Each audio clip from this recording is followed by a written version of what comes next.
The level of insecurity in Nigeria has gone to a point where even governors of some states in the north are already calling for citizens to carry gun in order to defend themselves. Go to the market and buy AK-47, RPG, and all these kind of weapons.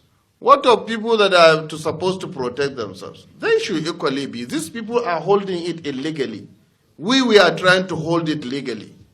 Why can't the government allow people to have these things so that they can equally confront the challenges? The question in the minds of many Nigerians as of today is that the president, is he actually aware of the high level of insecurity that has befallen Nigeria within the last 7 months in office? Is he that is not aware at all? President Chief Bola Ahmed Tinubu was in Imo State yesterday, for the second tenure of Hope Uzodinma, as the swearing-in took place in Owerri yesterday, among other dignitaries like the former president of Nigeria from 1999 to 2007, Olusegun Obasanjo. To be here in Imo State to congratulate the entire people of Imo State for being that discerning and determined to vote into a second term a very unique individual that resonates with a progressive agenda. We are here assuring you that your hopes and your hope are renewed. Oh, let's come to think about this. The president is aware of all that is happening in Nigeria, especially the bombing that happened accidentally, as they claim, in Kaduna State. The incident in Kaduna is very unfortunate. I always want to mention it. It's very sad. It's something that shouldn't have taken place. It was a mistake. And it was because those in charge were actually because they had the reports, something was going to happen, and they were. And at that instance, something similar to what normally happens. And they got carried away, and then they reacted. It wasn't on purpose. But you see, when you listen to the news, my fear is when we discourage our troops, next time, even when the original, the real ones come, they will not want to act, but they will say, if we do, and it's a mistake, we won't do anything. As well as the eve of Christmas massacre in Plateau State, as well as also the kidnapping that happened recently, right under the nose of Mr. President. But yet, is it that he don't really care about his citizens, to celebrate with his party man, Hope Uzodinma, as a swearing in for his second term? To be here in Imo State to congratulate the entire people of Imo State and beloved people of Imo State. It is to the glory of God that we are privileged to witness this momentous occasion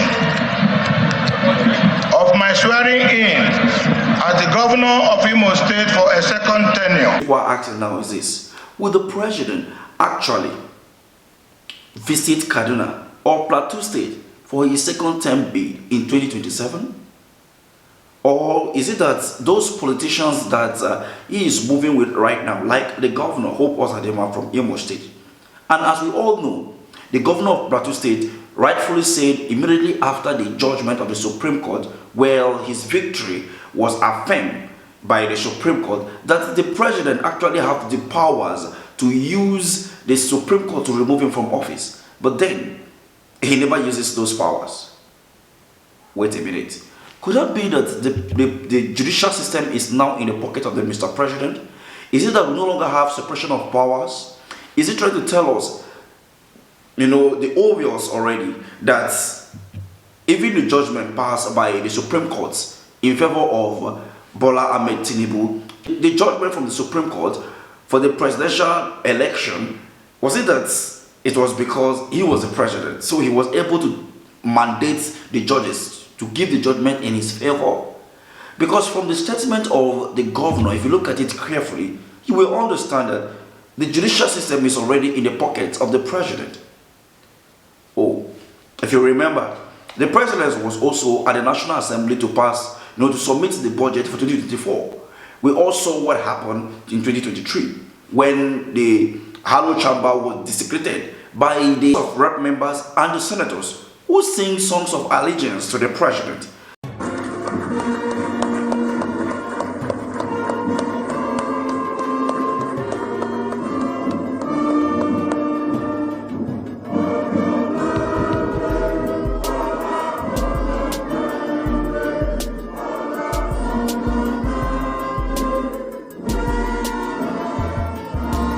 of which it caused a lot of reactions across Nigeria and from different political spectrum. Could this mean that in 2027 the president no longer needs the people but his foot soldiers, who happens to be those politicians whom he has been able to have a conversation with over time, who are not really in his political party, but probably might have sold his ideas to them and they are willing to play according to the tune of Mr. President. So that means their second tenure is guaranteed and they can now say anything they want. And that is the reason why the insecurity in the country may not even come to an end. Could that be it? Because these are the questions Nigerians are asking. If we have insecurity cutting across Nigeria, and right in the nose of Mr. President at the FCT, people were kidnapped, and let's come to think of it, in our last video, we talked about how the professor of cybersecurity and former Minister of Communication and Digital Economy, Issa Pantamo, made it known on X, formerly Twitter, that his friend was making a donation of 50 million naira to pay for ransom for the lady that was kidnapped, and the family. But what happened? Now we learned that one more person has been killed from the family, and now the demand from the adopters is now 700 million. So who is going to pay the remaining money? And this now brings the issue that why crowdfunding, to release somebody from the den of the kidnappers when we have security agency, why do you even allow it to happen in the first place is the question many people are asking. So when are we going to stop this insecurity in the country, like this woman rightly said? As it concerns security, you must have an enabling environment in order to do anything.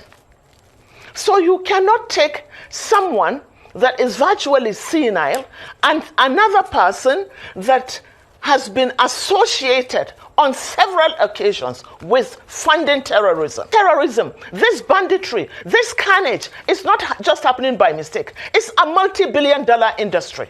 Is it true that it's now a multi-billion naira investment or business in Nigeria now? So to what end is all this? I leave this question to you. What do you think about the insecurity in Nigeria as of today? Do you believe that the president is ready to end this in a matter of short time? Take a look at what he said during the ceremony in Imo State. He never made mention of the passing away of the lady that died in the hands of the kidnappers in Abuja. He never made mention of the killers of the innocent Nigerians in Jos. He never made mention of what happened in Kaduna. So, when will this insecurity end? I'll leave this to you. Let's have this conversation. Remember, politicians don't really care about you, but about themselves. Thank you for watching.